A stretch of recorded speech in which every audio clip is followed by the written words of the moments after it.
Hello, hello, hello. Welcome to Art with Kendra. Today I'm going to be drawing a unicorn for a very special birthday girl because it's one of their favorite animals and it's a pretty great animal. So I think it's a wonderful reason to learn to draw a unicorn. So here's my reference. I'm going to be drawing on this piece of paper using my pencil. I'm eventually going to need an eraser and a black felt tipped pen. And as we're drawing our unicorn, I'm going to share some cool information about unicorns. So I'm going to take the first step here and draw a circle. Now this circle is going to be the head. Make sure you leave room for that nose. So this is going to be the base of our head. Now we don't want to press too hard because most of these lines are going to be erased. There's our head, and I'm going to draw a little oval for the body. Here we go. So those are the first steps. This is going to give us our structure. Here we are.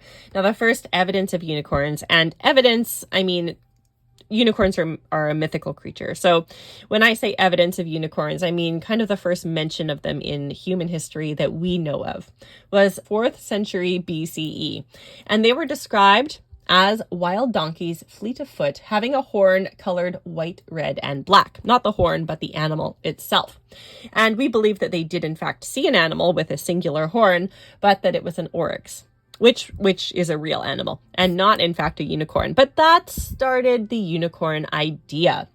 And then 2,000 years ago, there was Greek travelers who saw unicorns, and they came home and they told stories about these amazing animals.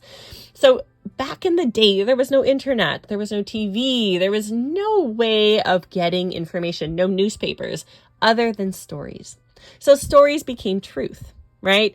And that's where a lot of mythology is born, is through these stories that are told. So someone comes back from Greece and they say, oh my goodness, or sorry, someone comes back from a different part of the world to Greece, I should say. Oh, I saw these amazing unicorns, and they draw a picture of them or they describe them. And then this goes down in history as being a truth. So now what we're going to do is we're going to draw in our nose. The nose is just going to be a nice little circle for now. Keep your pencils light because we are going to be erasing this, right? We need to erase that part at some point, not right now, but we don't want to press too hard. And we're going to add our neck. Kind of a curve to the neck. If you add a little bit of a curve, it just makes it feel more dynamic. If you do a straight line, that's fine too, but it'll feel very static. Static is when something is like a statue, it is motionless. Dynamic is something that has a little bit more movement to it. All right. Now, Marco Polo, who was a famous Italian explorer, he wrote that they were like wild elephants, and there were plenty of unicorns, but that they were ugly. So we believe that Marco Polo saw rhinoceroses, right? A rhinoceros is kind of like an elephant. I would guess you would describe it as ugly. Covered in mud. That was another thing, right? So all of these things tie back to a rhinoceros, which has that singular horn. So based on the evidence of unicorns before Marco Polo probably saw a rhinoceros and was like, oh, there's the unicorn everyone's talking about. But boy, did they describe it wrong. All right, now what we're going to do is add in our legs. So we're going to start on the inside of our shape, and we're going to go down, out, up, like that. And then we're going to go around the back. We're going to go down, over. And instead of just going straight up like I did here, I'm going to go up and then curve a little bit. And that's going to give us that thigh. All right, so we have our legs drawn in. I'm going to draw the back leg. Now you might notice that we have drawn basically a horse, right? We're drawing a horse because a unicorn is a horse with a horn on its head. Now, Danish soldiers claimed that they had unicorn horns because they found them on their journeys, and they brought them back to where they lived, telling people they were unicorn horns, but they actually found narwhal tusks. And for that reason, the unicorn horn is often drawn very, very long because a narwhal tusk can be incredibly long. We're going to draw our unicorn a little bit shorter. I'm going to go up here, do a little curve, and I'm going to draw my horn about like that. Kind of like a birthday party hat, which I should actually also put on my unicorn because I am celebrating someone's birthday with this drawing. So I'll add a party hat a little later on after we draw the unicorn. So you can make your horn bigger if you want to. Smaller is fine. It's you can do whatever you want because it's a cartoon, and that's one of the nice things about cartoon drawings. Now I'm also going to add ears. I'm going to draw the ear here. Going to come out. Oops. There we go. That's a little bit better. Ear shape there. my line got away from me there. And I'm going to have another little ear on this side, just poking out. So now we have a bald unicorn.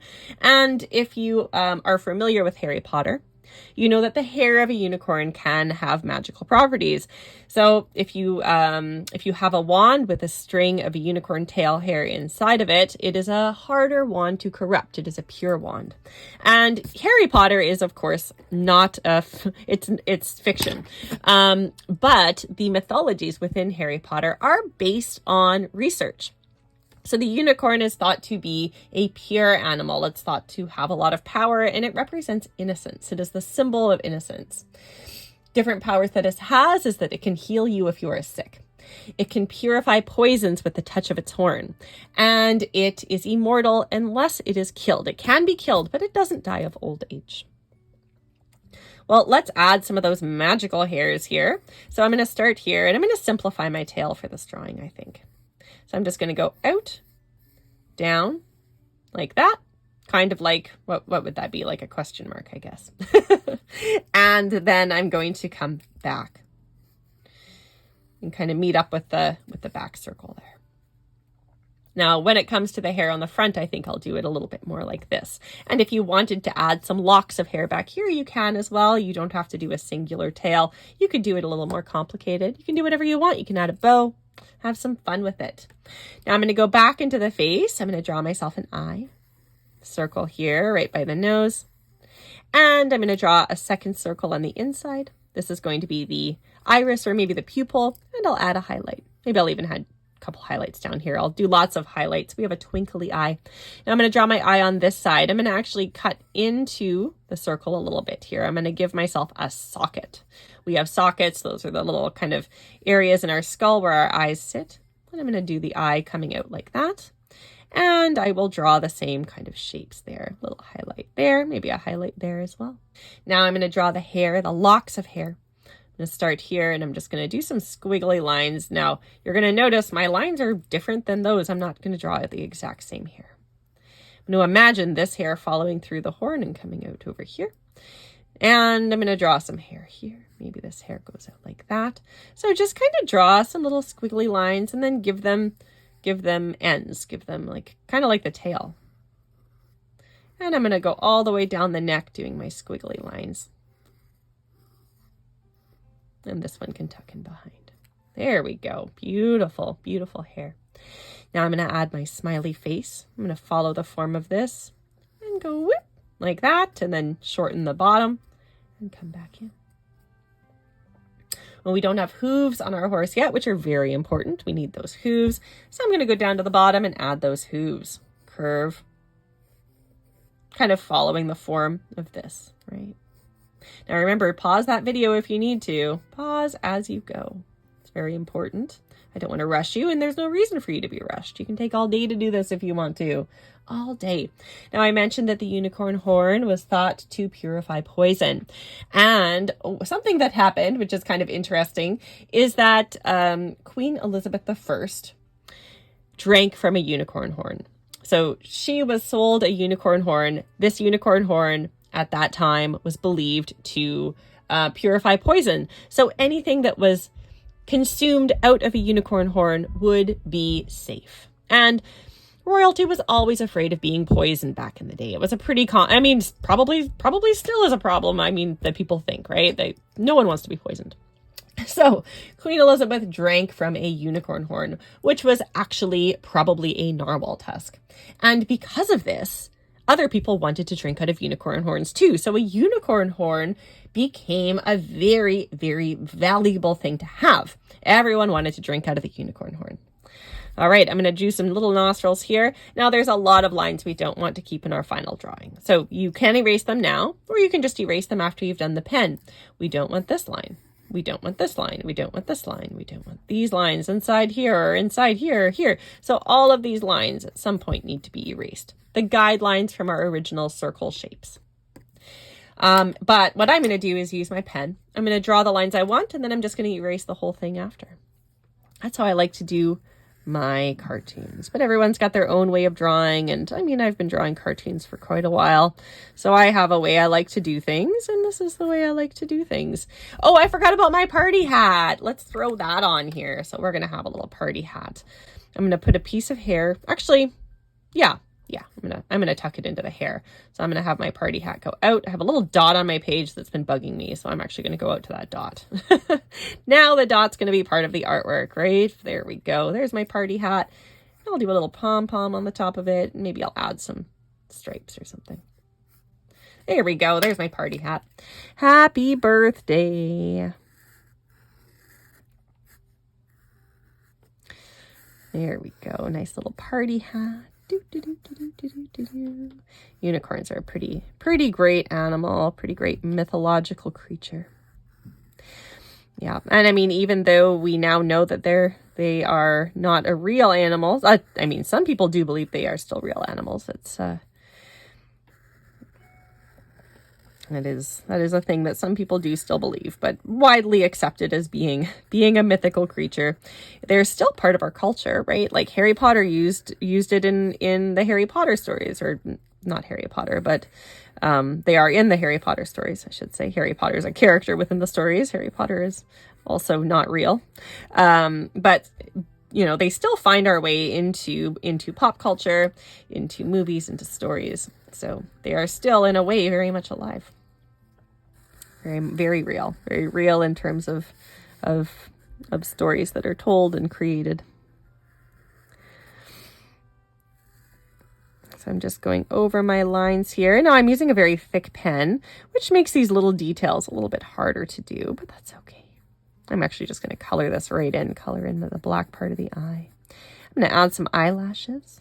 You don't have to. You can do your own thing. There we go. Color that in. That eye got a little bit more simplified. I ran out of my pen got too thick to retain the white part of the eye on that one, but that's okay. Right, I think I got all my lines in. I'll add in my nostrils, and I'm going to add a little bit of texture to my horn. There we go. That's looking pretty good. Now I'm going to erase my lines, and I'll add just a bit of color. Just a little bit. Now there is kind of a real unicorn. There is an animal called the Siberian unicorn. I mean, it's not alive now, but it is alive in that it was once real. There are fossils of it, and it's an ancient rhino, and it went extinct 40 million years ago during the Ice Age, but it has the nickname Siberian unicorn. So if you look up real unicorn, you are actually going to come across something called the Siberian unicorn. It looks nothing like this, though. It is actually quite rhino-esque, like a rhino and a horse, but the horn is magnificent. All right, I'm going to use this, and I'm going to add some shadows. This is blue. I usually like to add a cool color for my shadows, because shadows are the absence of light, and light is, for me, it's a warm thing. So I go with cool colors. Now I'm going to color my unicorn white today. So I'm only going to color the shadows, which actually makes for a slightly easier coloring. There's less to do. Unicorns typically were white, but of course they are a mythical creature, so you can color your unicorn whatever color you want to. In the Harry Potter universe, the adult unicorns, the fully developed unicorns, were white. When they were born, they were gold, and as they matured, they were silver. So they went through a transition of color. I think the hair, I'm going to do kind of a pink color. And I think I'll add some purple for shadows after I'm done coloring everything in pink. And my horn, I think I'm going to go with a gold, or a yellow anyway. And the birthday part, the birthday hat, not the birthday part, maybe I'll do orange. Yeah, try orange. Add a bit of yellow here. Now I don't have my orange. I need to grab it from there we go. There's a nice orange there. And I want a purple for the shadows in the hair as well. Oh, and I have stripes, so maybe I'll do orange and green. Yeah, because I don't have any green in here. There's orange. And I have some green right here. Add that green in. I'm imagining my light's coming in this way, so I'm doing some darker shading on the right-hand side and a little lighter on the left-hand side.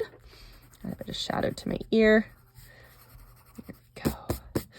And a little shadow in the hair. Cast shadows are created by objects, and core shadows are the absence of light due to the angle of your object. I know that's kind of technical, isn't it? But I'm adding both when it comes to the hair. Oh, I forgot to color my tail. Let's get that tail colored in. And I'm going to add the same color for the hooves, I think. Now we're almost done our birthday unicorn today. I hope you've enjoyed your drawing. I'd love to see how it turns out. And if you want to see artwork of mine, you can go to Creations by Kendra on Instagram. You can see all sorts of different drawings. Most of them are a little bit more technical, but I love drawing cartoons like this. I think they're super fun. I'm going to add a cast shadow. As I mentioned before, a cast shadow is created by the object. So if we have sun here, we would have a shadow coming out this way. I'm just going to add a little hint of one here. I'm not going to go too. There we go. And that is our unicorn. And right up here, I'm going to write, happy birthday.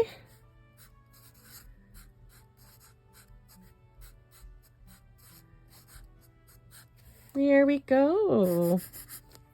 Have a happy birthday. I hope you enjoyed this unicorn video. I hope you enjoyed drawing a unicorn and learning a little bit about this cool mythical creature. Thank you so much for drawing with me. Bye.